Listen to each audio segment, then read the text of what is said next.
Joy. Joy can be a miracle pill. An antidepressant that cures OCD, lowers anxiety, and increases focus. But the drug contains the T-virus. All right, let's get down to business today. Now, this video was originally going to be made after I played all of We Happy Few. I am currently now on the first part of it. There are 3 parts. The first one is Arthur, the second one is Sally, and the third one is Ollie. And I love Ollie's. I love Sally's. I hate Arthur. Everything about his character makes me sick and disgusting, and I'm going to explain that to you. I didn't finish my playthrough of the We Happy Few because, first of all, it wasn't getting views, literally. If you want me to continue playing that game, please hit the like button, the subscribe button, maybe go to my playlist, my We Happy Few playlist playthrough. It is linked down in the description. Before I get into the breakdown of We Happy Few, I have to press this video with information currently as of May 15th. When I'm recording this video. Compulsion Games has clocked that Netflix literally stole the color of the pill. I don't care if there was a white pill, there was a pink pill when they said joy. The name of the pill, and for some reason, this new Netflix Resident Evil, Wesker Babies, whatever this crap is, has stolen the location of London all in one. It's one thing, okay, London, I can't get you on that, right? Right. A pill that makes people happy without the name joy, I can't get you on that, right? But you specifically use the word joy, the joy pill thievery. And Resident Evil, Capcom to an extent, they're not above stealing and thievery. If you want to know more about that, link is in the description to my plagiarism or inspiration video in regards to Resident Evil. It gets a little while to get going, but I put a timestamp down there so that you could get to the meat of what I'm trying to say. However, this cannot go without noticing Compulsion Games has not made a statement as of today. They just retweeted someone saying, oh, and I think it's a joke because she said psych. However, it's interesting that this game that is so great, I'm letting you know right now, the game is a 10 out of 10. The only reason why I stopped playing it, aside from not getting that many views on the video, was the simple fact that it's buggy as all get out. There was this perk that I got while playing as Arthur, and it didn't work. I literally used my skill points to buy a perk that did not work. That's a glitch. That's a mistake. That's a problem. Eventually, that particular perk did start to work, but it should have worked immediately. And it wasn't, oh, just reload the game and it'll be fine. It was like hours of playing before it actually kicked in. Some quests you can't complete because of bugs. People are sitting on the side floating because bugs. The more people like things, the more people talk about how busted a game is, they will fix it. You cannot expect them to fix a game that nobody is putting any effort into to play.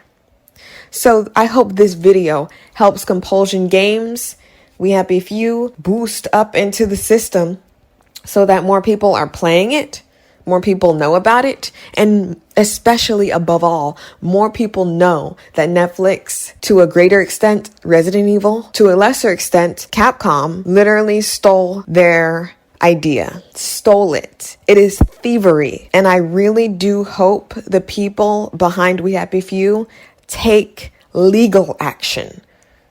Take legal action. But let's talk about We Happy Few, shall we? Shall we? We shall. Now, according to the We Happy Few wiki page, We Happy Few is an action-adventure survival game developed by Compulsion Games. Originally intended to be a small game for a small team to make, the game expanded in scope through its years of development, even getting support from 7,433 backers on Kickstarter. After 4 years of development and a delay, the game was released on August 10th, 2018. Compulsion Games describes the game as a game of paranoia and survival in a drugged-out dystopian English city in 1965. 4.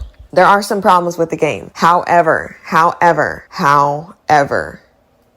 we will be discussing it as we go through. I still think it's a 10 out of 10 game with all the issues it's got. But let's continue.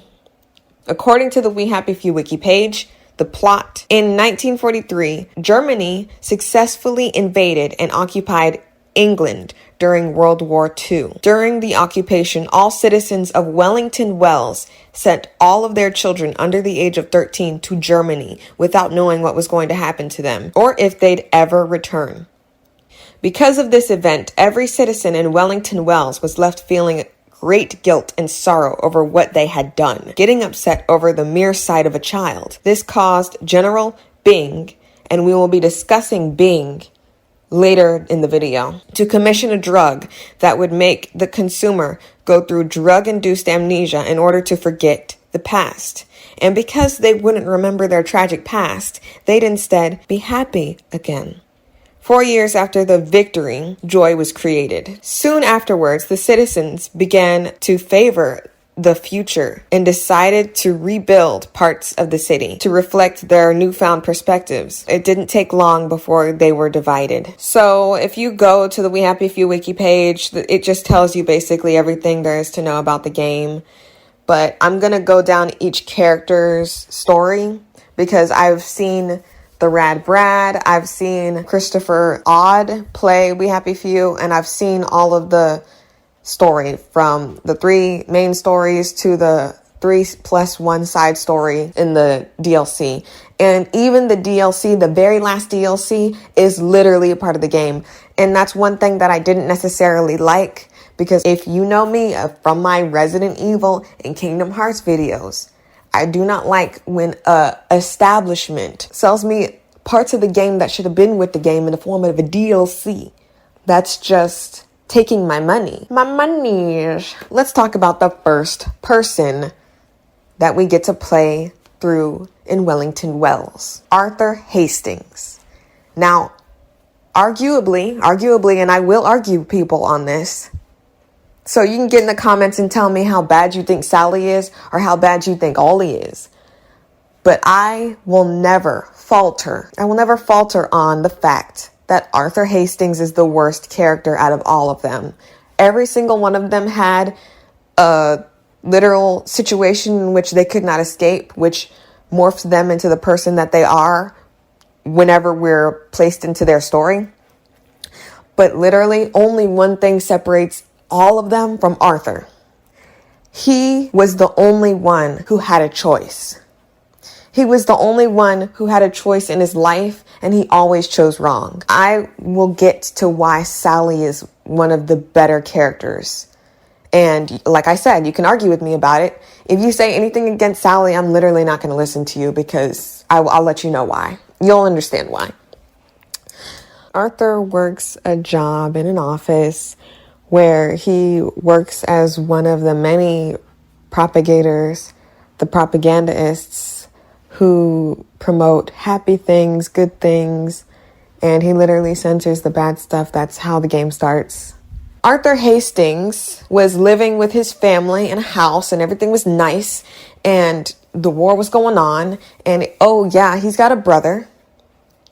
And spoiler, I don't want to spoil a lot, okay? I don't want to spoil a lot, but I am going to spoil Arthur's story for the most part, because it's a big part of the story. It's a big part of the whole game. So basically, Arthur and his brother were always together because Arthur was, I think, the younger brother, and his older brother had social disabilities. So he would always have to take care of him when his parents were not around. And I think his mother died, and that's how the whole Sally thing happened.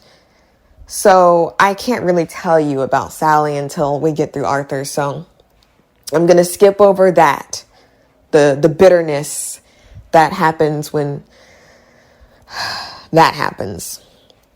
But Arthur was supposed to get on that train. All the kids were supposed to get on that train, except Arthur's brother. He wasn't supposed to get on that train because he was older than Arthur. And throughout the playthrough with Arthur's character, he'll do things and he'll get his memories back slowly. and it will be tipped off with the sound of a train whistle. And I thought that was so amazing, so amazing. It is so well written. The story is very well written. But like I said, there are some flaws that I'm like, that's weird. That's weird. But let's continue. So to make a spoiler a little less spoily, Arthur takes his brother to the train station, and one of the train people, like on Harry Potter, dude was like, okay, you need to get on the train, little boy. And Arthur's like, yeah, my brother, we're supposed to get on the, oh wait, no, that's him. And he basically does the switcheroo and says that he's the older brother and Arthur is the boy that's his brother. And I don't want to like spoil anything more than that, because that's basically the biggest thing. And I kind of already figured that. It's kind of like a mystery, because there are a lot of mystery things that go on, like who's behind the pill, really, who's making the pill. Everyone's connected in this whole tree of debauchery, and I just think it's so amazing, and it deserves a Netflix show. It does not deserve to be ripped off by Resident Evil. I don't care how much I love Resident Evil, you don't get to rip people off. I'm sorry.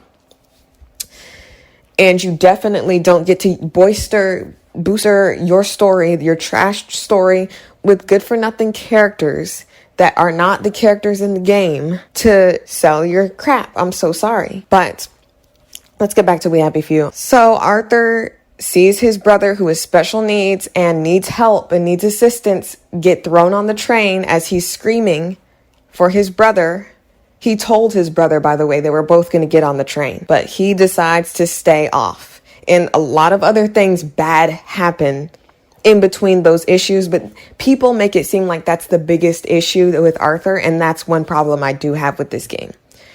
It's not the developer's fault or the writer of the story's fault that Arthur has been perceived as a character that is flawed but redeemable. He is not redeemable at all under any circumstances, and that's only a sliver of the reason why he's not redeemable. One last cool thing about Arthur's story is that same dude that Arthur literally lied to in order to get Percival on the train instead of himself literally comes back at the end of his story.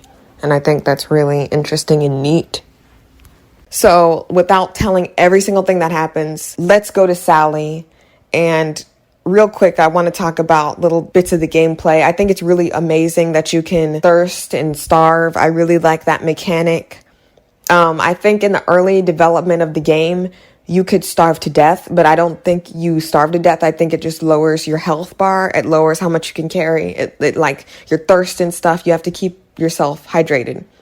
When I was first playing We Happy Few, I thought that taking joy gave you a bad ending, but it doesn't. It may have done it in the early parts of the game, but a lot of things have changed from when people were first introduced to We Happy Few. That's why I think people should get back into it, because a lot is different than when it first came out. When it was first on the market, a lot of things. And yet still there are so many glitches and bugs and stuff that I'm just like, it's so difficult to get through. But if you do like We Happy Few and you want to watch me play it, if you don't want to play it yourself, please hit the like button.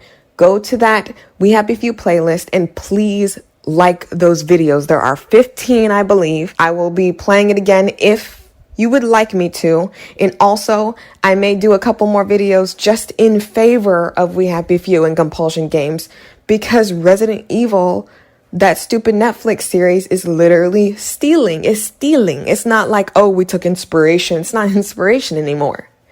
Like, here's an example, sidebar. If I wanted to make a show about a family and then they're all yellow and one looks like Homer Simpson, one looks like Marge Simpson, but I call it the Bimpsons. No, I call it the Simpsons, and it's about zombies. Is that a ripoff of the Simpsons or what? Or is it inspiration? Did I just take inspiration from the Simpsons? You get my point. They literally call it a joy pill, but someone is going to play dumb and act like, oh, I don't understand. I don't see it. I is blind. But anyway, back to what I was talking about. Sally Boyle. Sally Boyle is one of the best characters in this whole entire shindig. All right. One of the best characters. She gets a raw deal because she was raped. Sorry to drop that bomb on you.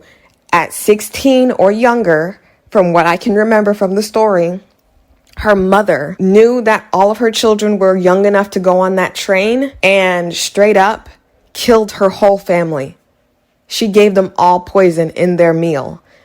Sally was out of the house at the time. She got home and saw her whole family slaughtered. And by the kindness of Arthur's father's heart, he takes her in and rapes her. Says she can only stay there if he sleeps with her. And that's why Arthur is not redeemable. Because it would be amazing if he disowned his father, disavowed his father, said that he was horrible. He's like, he's a good man. He's a good man. Don't tell me he didn't know. Because guess what? He does say so. He says he knows. He says he knows. Roll the clip. Roll the clip. I can't with these people. You know what? Never mind. Next week? Arthur Hastings. Lovely day for it. Don't you lovely day for it, me, you idiot. It's me. Sally. Oh, I knew it was you. I mean, the glasses, the hair, the really adorable jacket. Don't ask me how. You're not that awkward little boy anymore, are you? But the way you walk, it's like the mask isn't even there. I just knew. There's Arthur. Sally? You look fantastic. This ancient thing. I've had it 2 weeks. I'm out of my mind with boredom. Green and white checked. Your dress, the last time I saw you. Running out the door. Oh, that horrible gingham dress. Oh, God, that takes you back. You're off your joy. Oh, don't be ridiculous. Oh, ye of little fucking faith. I'm not going to turn you in. Whatever possessed you to go off your joy? Percy. Oh, God. I saw a picture of him. I promised I'd look after him in Germany. I have to go and find him. How are you going to get out? Do you even have a letter of transit? Absolutely. On my desk, in the city. Good Christ. Just tell the policeman that. I'm sure they'll wave you right on through. Yeah, haven't figured that bit out yet. I'm very close with General Bing.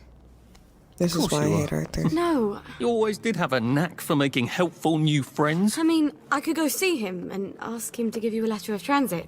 Don't put the General out on my account. I'm sure you've only so many favours you can ask of him. My God. Exactly. You still hate me, don't you? Yeah, well, I've only been wondering for the past 14 years. We were 16. Could you? Because I liked him. Because he had that adorable beard. I don't know. There isn't a reason for everything. You're the last bloody person who should be off his joy. I can't believe you are. Believe me. Take enough stuff. Yeah, he says he knows that, oh, you slept with my father. No, that's not how that freaking gosh darn works, you freaking piece of garbage scum. And your father, twice over. That's not how that works. A little girl cannot sleep with a grown man. That's just not true. It's just not true. That is rape. That is rape. Children can't consent. If you want to know my opinion about consent, link is in the description. I have 2 consent videos. No, you are not mature for your age. No age is not just a number. Both of those are down there. I'm not going to discuss that here, but what I am going to discuss, don't give me that crap. Oh, Arthur was just a child. He made that choice when he was a child. Crap. Because let me do you one better. If your child pushes someone off a bridge, there's something wrong with that child. Like, not every person, not every child is going to be born and be like, let me just push this person off this bridge. You have to take into account what kids do as children around them, how they treat people, if they push people down, if they take toys that don't belong to them. This is a bigger extent of that. And that should have been corrected in the home, but of course not. When your father is a rapist and a pedophile, you probably aren't going to be raised correctly, especially since the mother is deceased. Despite all odds, Sally Boyle is a ladder climber, and because of that choice she didn't get to make in her childhood, around the same age as Arthur, straight up, near the same age as Arthur, making choices to leave his brother alone, going who knows where. He knows where they're going, by the way. Arthur knows where they're going. He knows where they're going because he's a very intelligent little boy. That does not make him a good character. He's not even redeemable. He's irredeemable. Sally Boyle would be considered to people as irredeemable because she's a ladder climber. And let me tell you what right now, Buster. If you have anything negative to say about Sally, please leave it at your mother's house. I don't care. I'm not listening to it. Oh, but take those butts and stick them back down your guzzle. I don't care. She's a great character. She's a ladder climber. She got to where she needed to be. She may have used her body a couple times because guess what? That's what happens when you are abused as a child. You may be promiscuous as an adult. You may be. And even then, it is her choice sometimes because another time she did not have a choice. She did not have a choice. And then guess what? That resulted in a baby. That's right. She's got a baby in Wellington Wells where there's not been a child born in years. She's got the last child of that place. Because even when people did get pregnant, they didn't know how to take care of children. They killed them. And that's why Joy was basically like birth control, which is amazing. It's interesting. This game is so interesting. Ain't it interesting though? During Sally's playthrough, she talks to people about being pregnant and contemplates an abortion. Like, Sally's been through a lot, okay? She was under the influence of Joy, but it wasn't a Joy that had birth control in it. So it's like, oh my gosh, I'm getting a little too amped up. I gotta loosen my back. Okay. So Sally Boyle, all that happens to her. And her story is really good. What I do not like about her story is, well, I can't really fault them for this, okay? I can't fault them for this. Her side story, her part of the story does not require you to use force because they made Sally considerably weaker than Arthur. Even though Arthur is a string bean. Let me tell you, this boy is a string bean. He is a string bean, okay? There's nothing good about Arthur. He is pathetic. He's a wimp, but interestingly enough, he can punch people harder than Sally Boyle. Whatever. I'm not even going to get into that. But what I will say as a redeeming quality to that issue is every character has a different way of handling things.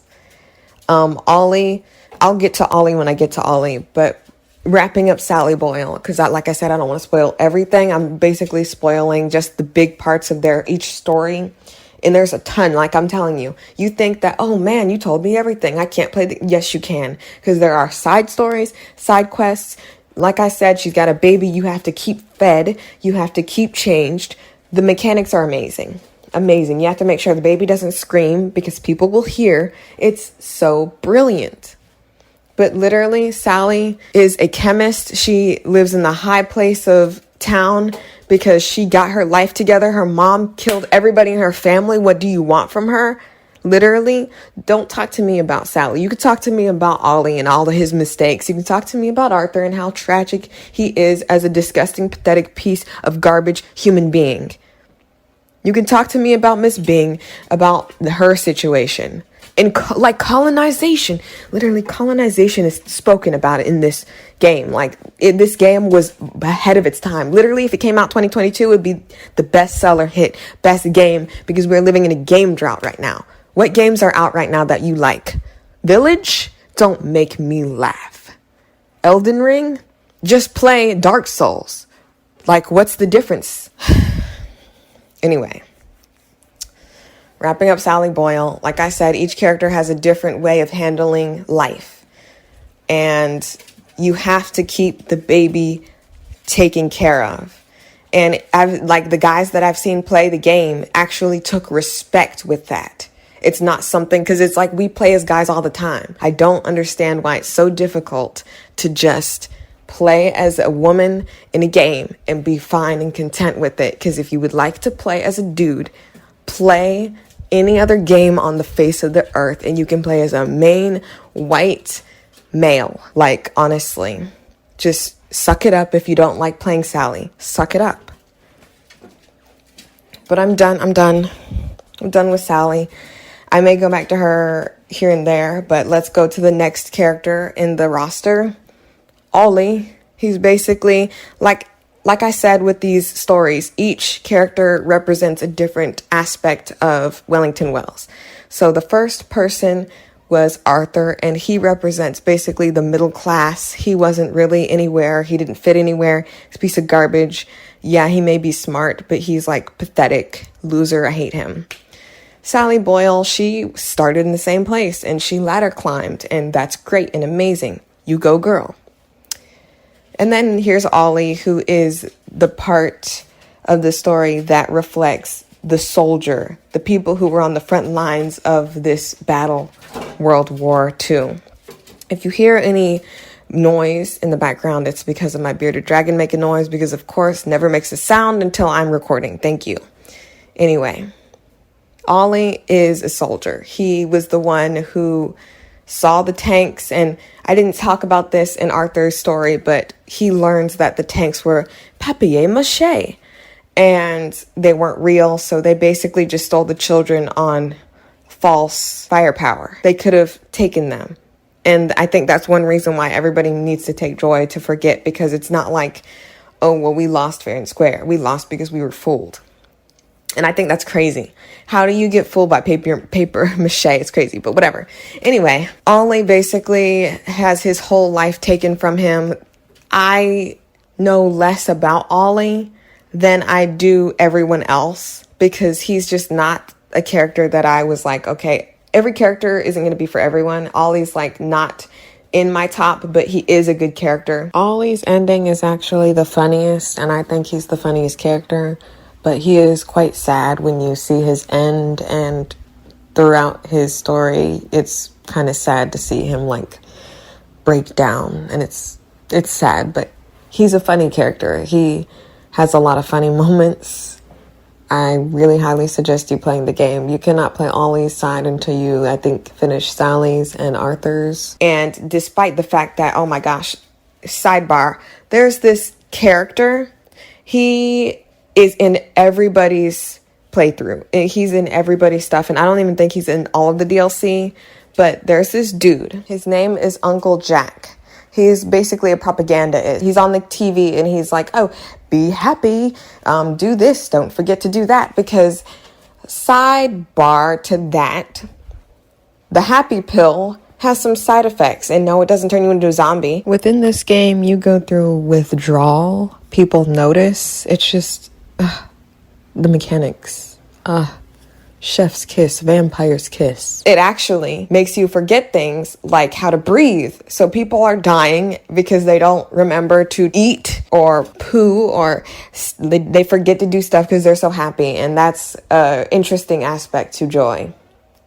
I really wished that they kept give a reason to not take joy, because there's a lot of things you can do just on your own RPG situation, role play, and just don't take the joy because you don't want to be like a sheep or something, a sheeple.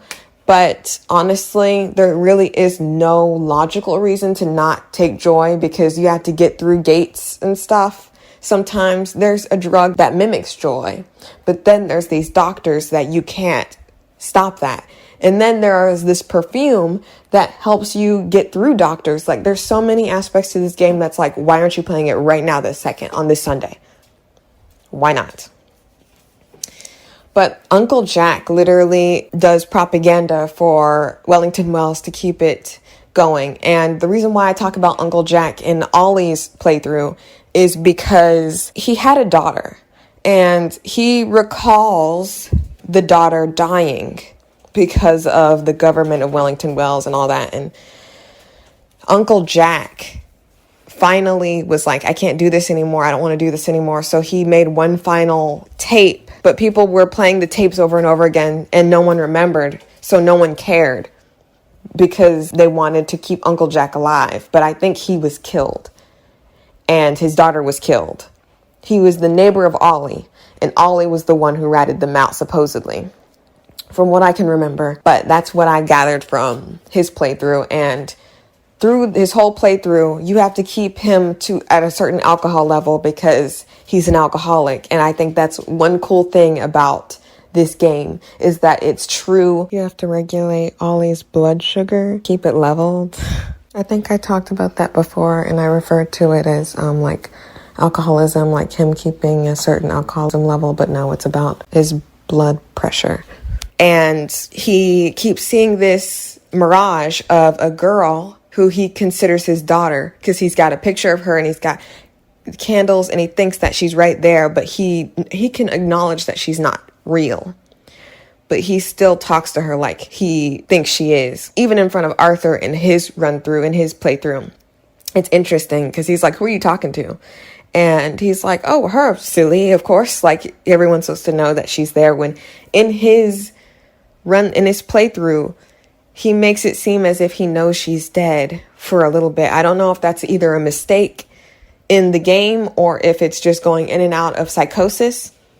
But by the end of his playthrough, you see that he learns that he's the one that had her killed because she was supposed to go on the train or what. But all I know is Uncle Jack was killed, and that's why his tapes keep running over and over again. And every time you hear it while you're walking around, whether as Sally Boyle or Arthur Hastings or Ollie, you'll hear in the background Uncle Jack's tapes. And I think that's cool. It's basically a whole get out of Wellington Wells. Every character's story is dedicated to getting out somehow. And Sally has the hardest job because she has to get her baby out as well without being heard, and to keep clean and to keep safe and to keep with oxygen, because you can't just put her in a bag. Like, you have to get the bag that can allow her to breathe, but is also something that no one will hear her if she cries. It's crazy. All Arthur has to do is get out, and he makes it so much more difficult than it needs to be, because he basically calls Sally a harlot for being raped at a child's age. He literally says that. He literally does. Literally. There's no mincing words. There's no, I could have been mistaken. Oh, I'm just a woman. I was mistaken. No, he straight up says, I don't like you because you slept with my father at a child's age, when that's not even possible. That was rape. But I'm literally not even going to entertain anyone saying that it wasn't. I'm not. What I am going to say is that Arthur's trash. Anyway. Ollie, he's more of a redeemable character when it comes to what he did that was horrible. And it's interesting how he escapes. And one might say he's not. I'm not even going to get into it. I can't. We're moving on. Now, let's talk about the other DLC characters that you can play as. One of them is John Constable. This dude is a constable. He's like a police officer. There's a bunch of constable people that you can bribe on the streets with alcohol, and you get to get away with stuff, honestly. This game is amazing. It's amazing. It's 10 out of 10. It's 10 out of 10. Like I said, there are issues and I will bring them up as they come along, but I will also have okay, this is a good side to that part, but whatever. John Constable, this is basically an arcade, basically Feed Jack type of DLC, where it's not, has anything to do with the story, but it does give you a little insight to how the constables think, because you get to play as one. Basically, taking down people who are downers. Downers are people who don't take the joy pill. And I bet you anything it's going to be in that Resident Evil slop crap that stole it. I gotta calm down, okay? I gotta breathe. But John Constable, you get to play as him. You get to take down downers and people who aren't taking their joy. And you gotta pop Blackberry. Blackberry is a type of joy that Sally Boyle created for the constables. And that goes back into Sally's story. Isn't this interesting? The woven weaved as woven. Now, this DLC, I understand being a DLC because it has nothing really to do with the story. And it has everything to do with a side story. That's what a DLC should be, as something that you don't have to consume in order to understand a part of the story. It's extra meat. It's extra meaty bits. It's the extra stuff at the bottom of the McDonald's bag. It's not stuff that should have been already in there, like the burger. You should not be selling a burger as DLC. Maybe a little extra fries, maybe a special nugget in there, or chicken nugget, but not no burger, okay? And I should have all my nuggets too. I should have my 6 piece nugget. If there's a 7th nugget, that's the DLC right there. Anywho, I never played that. I never saw anybody else play that DLC.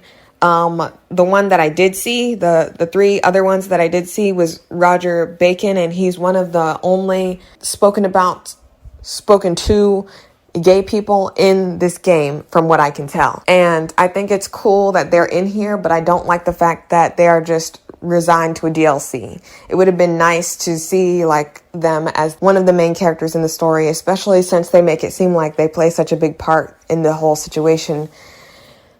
Roger Bacon's DLC is basically like a prequel to We Happy Few, Arthur's story, I think, because there's this doctor where another reason why I hate Arthur is when someone says, oh, you mean the doctor. Everyone's fine with the doctor being a woman except Arthur. I wonder why, because he's a rape apologist. But anyway, their story, again, is a good DLC solely because you do not need his story to understand the story that comes with the actual game. Nick Lightbearer is another character that appears in Sally and Arthur's story. However, he's more like a side character than even Roger Bacon. He's only thought about for like 2 or 3 of these side quests that you have to do as Arthur, and I think 1 quest with Sally. And it's confirmed that he is dead. But in Sally's playthrough, it says he's unconscious in the bath rather than dead. In Arthur's playthrough, it says he's dead. But his story is literally, his DLC is basically him in the afterlife. And I don't want to spoil much about him. Really, he's an intricate character that plays a decent role in one of my favorite parts of the game. It's a Simon Says thing where you have to do Simon Says and pretend to be him. And he's basically like one of their celebrities in Wellington Wells. He's a celebrity. Everyone loves him. And he plays guitar, and he basically has this Elvis thing going on, which I hate, but whatever. His story is a tad bit sad because he used to be someone that was a celebrity, but in reality, he's not. So when we go to Purgatory and follow him through basically a spoof on Dante's Inferno, we see that everyone loves him and all that when almost everyone forgot about him in the real world because of joy and people starving. And and the last character we get to play as is one of my favorites, and there's a lot about her that I felt like got the short end of the stick. Especially since a lot of what goes on in her playthrough is a big part of the game. It helps you understand basically how Wellington Wells got so tragically handled. Victoria Bing is basically a product of colonization. So her skin's a little lighter, but you can see for a fact that she's Indian. She wears gloves so that no one can tell, which is strange because there are citizens who are dark-skinned. They all have like the same 2 voice actors, a girl and a guy. They all literally sound very similar. But like I said, this was a Kickstarter game. Maybe if there was a remake that was like remastered or a movie or a series, maybe they could do a little better with the voice acting. But that doesn't take away from the fact that this game is a 10 out of 10. But her mother's name is, I really don't want to say this incorrectly. I really don't even know if the people who made this game even know how to say her name. Or they just picked some random Indian name and then said, yep, this is a person from India. Mara Jakamari Indira Devi. That is her mother's name. And her father is General Bing. Plot twist. What a twist. The dude who was abusing Sally, not when she was younger, when she was an adult, manipulating her into having to sleep with him for safety. Extorting her body for safety from a doctor who was also being abusive to her. Insane. Victoria's mother was royalty in India until General Bing did what all colonizers do and tear people's lives apart. Her mom would be eventually arrested and her whereabouts would be unknown after General Bing claimed that she was a spy for Indian independence groups. Sounds like a good sequel movie, prequel game, something. Sounds really interesting. Victoria Bing was literally Arthur and Sally's teacher. She looks really good for her age. She's like 2 generations older than everybody else. But it's literally called We All Fall Down because it's basically like ring around the rosy, all the stuff, that horribleness. But anyway. Victoria Bing is a very strong character, and it's bad that she's only delegated to a DLC because a lot of people don't really know about the DLC, if they even know about the video game itself. But her entire story basically sums up We Happy Few. Like, it deserved to be the part after Ollie's story, especially since she's in Ollie's campaign. She is a pill-popping joy lover, and you see her in the first seconds of the whole entire show, the whole entire shindig with Arthur. She eating rat guts because she's on joy, and she thinks that's candy. It's crazy. It's amazing. It's amazing. And I don't want to spoil a lot about her, but just know that literally she is a big part of We Happy Few, of how things keep going the way they are. It all comes down to her. It all comes down to her. It all comes down to her family. General Bing was a colonizer, stealing people from freaking India and raping her and then having a child. And then, okay, what are we going to do about this? Okay, he goes here. He's like, I'm going to do this with Wellington Wells. And then crap hits the fan. All the kids are gone. Everyone's sad. No one knows what to do. And then he's like, okay, I got this pill. And it's just like everything starts and ends with the Bing family. And one thing that I will say is that there isn't nearly enough talk about the colonization that occurs in order for this crap to go down. It's there, and I'll admit that, but it could have been better. Could have been better executed. And another thing that happens that connects, every campaign connects to each campaign. So Arthur's toil with his past and his mistakes go into Sally's perceived mistakes. She perceives her rape as something that was mistaken on her hands because everyone else treats it like that way, especially the boy who she thought loved her, Arthur. Anyway, she toils with her emotions and her memories coming back slowly, and she handles it better than Arthur does. What a freaking weasel. What a freaking weasel Arthur is. What a pathetic piece of garbage. How can you say that he punches stronger than Sally Boyle? But whatever. Anyway.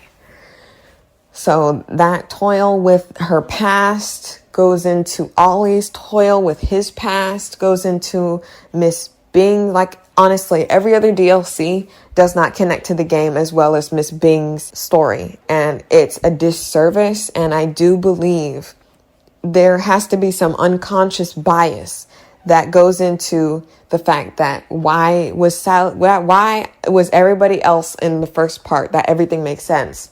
But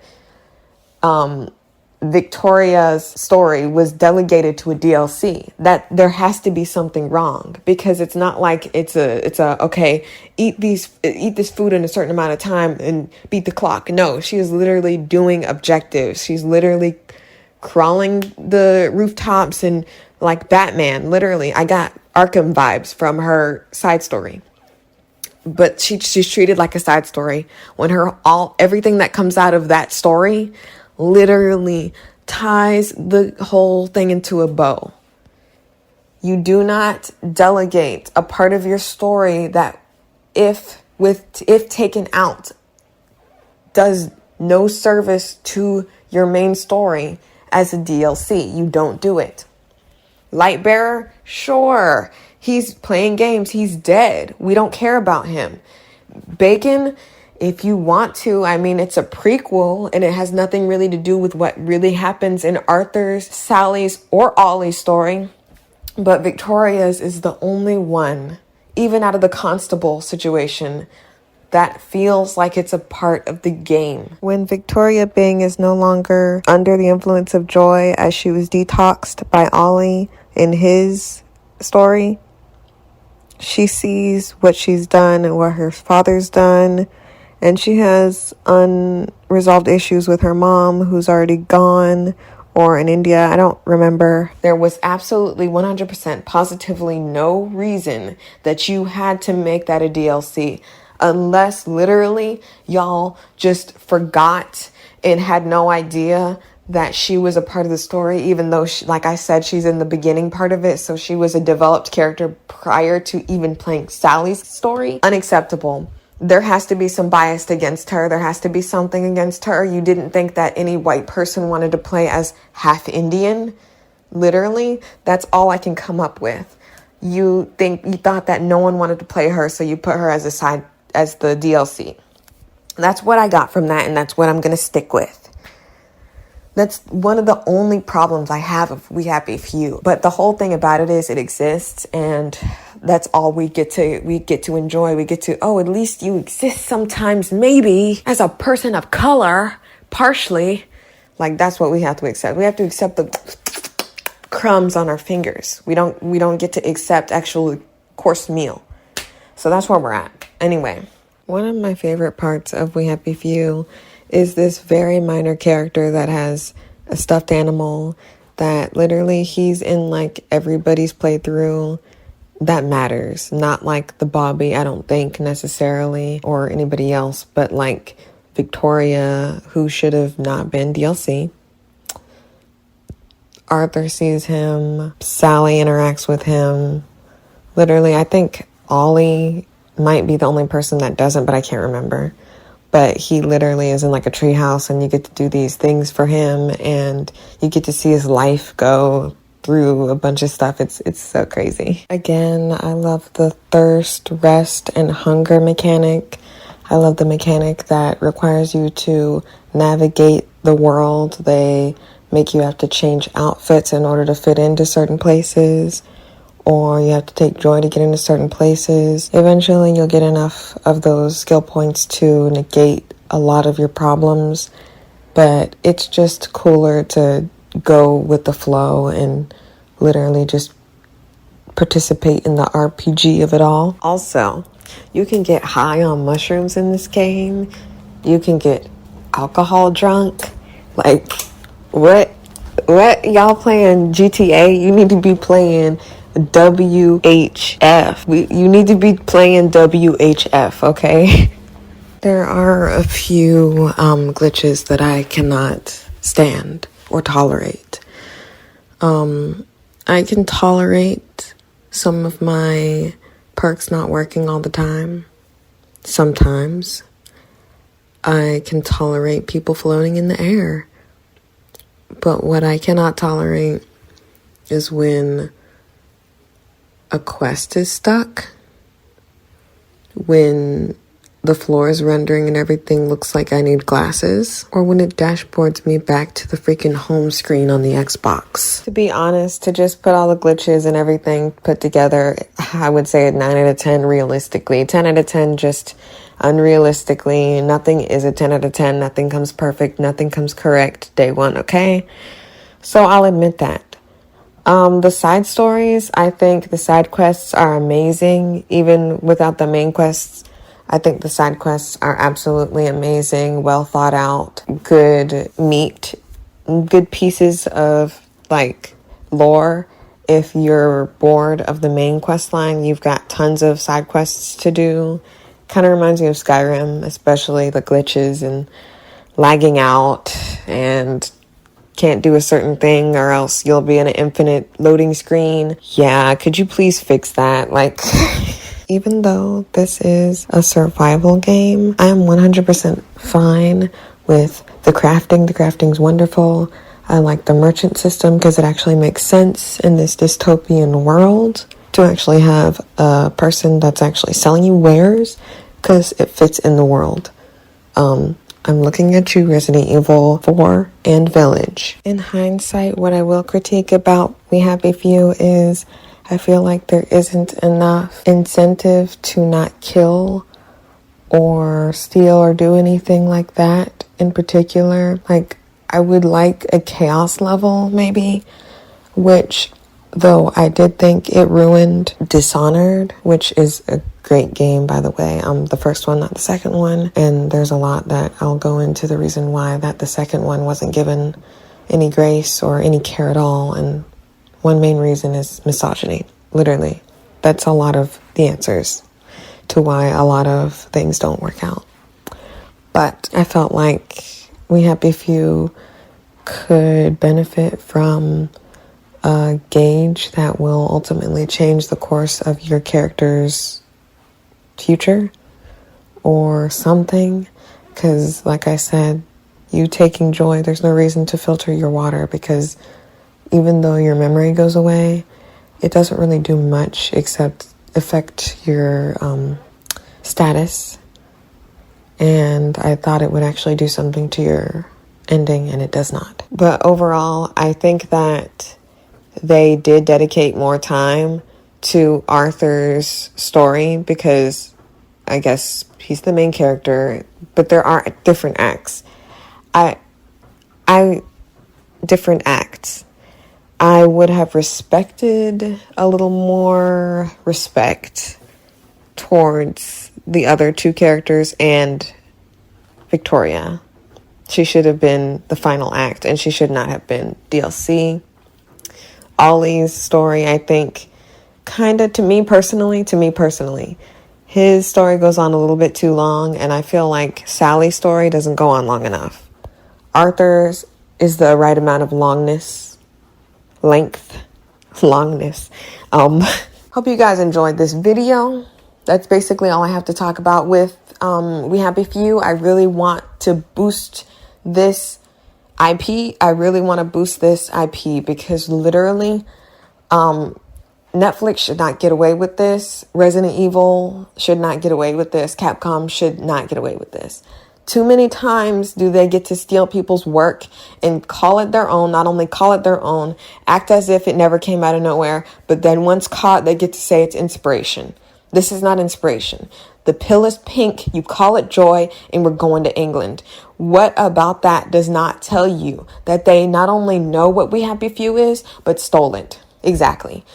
I already have a video showing you that it's true. They said it. It's in the second trailer. Introducing joy. Joy. Like, are you serious? What the crap is this? Higher fans, honestly, we don't need to steal from other people. Literally, Resident Evil is supple of succulent content. I don't understand. Make a movie or a series about 0, 1, 2, 3. Code Veronica. I am willing to watch a movie about Resident Evil 4. Look at how low you have made me go.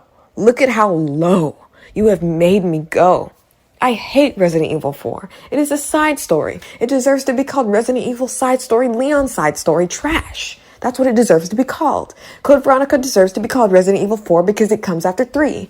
I don't understand. Why is it called Code Veronica when Wesker, Chris, Claire, literally these 3 people who are literally a part of the main cast are in this thing? Who's in Resident Evil 4? Let's talk about this real quick. Who's in Resident Evil 4? Wesker is a side. You barely even discuss him there. He's there once now or something ridiculous, dumb, stupid.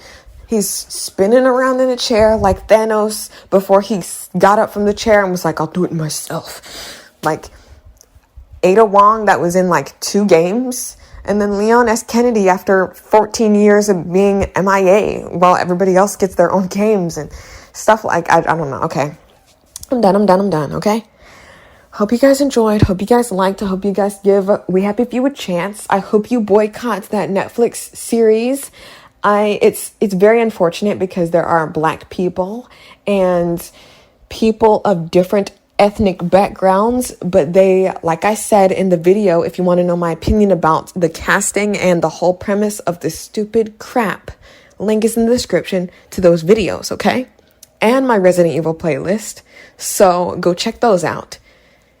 It's unfortunate that we always get pushed under the bus. We get thrown under the bus. Oh, you can have a job, but you're going to be put in a position to have to say to people, we don't care about source material.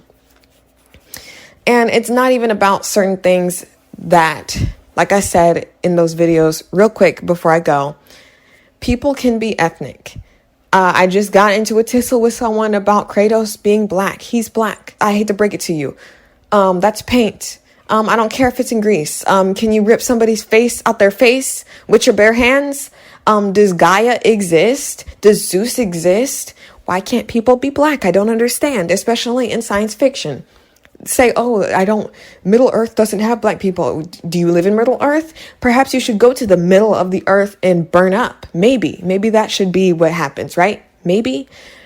Interesting. Anyway, I don't care that Wesker's black. I do care that they're putting black people at the face of this garbage that has nothing to do with the story so that they can be looked at, and then the idiot incels losers point at me in the fandom like I'm the one that asked for this. Like, I was fine with some zombies being black because there should be black people in the world. They exist. Hello, hi, I exist since 1997. I don't quite understand why it's so difficult to have black people, Asian people, Hispanic people, any other person other than white male in a video game. Shut up, get over it, get over yourself. There's no reason. We Happy Few has a lot of dark-skinned characters in it, but they're not main characters. A lot of the people you talk to are not dark-skinned. They're just on the sidelines, and that's one thing that I could say about We Happy Few. There are few ethnic people that matter in the story, and one person that matters completely, Victoria Bing, has been delegated to a DLC while her white counterparts get to be the main cast. Now you tell me what you think about that. Her DLC, her story, is not in the same format as all the other DLCs where they don't matter to the story, where they're just mini games wrapped up behind a paywall. Her story is literally the last part of We Happy Few that puts everything up in a nice bow. You don't get that nice bow feeling from finishing Arthur, Sally's, or Ollie's story. You don't. We Happy Few is really good. It deserves its own series, movie, limited series, and it also does not deserve to be plagiarized and stolen. I'm done.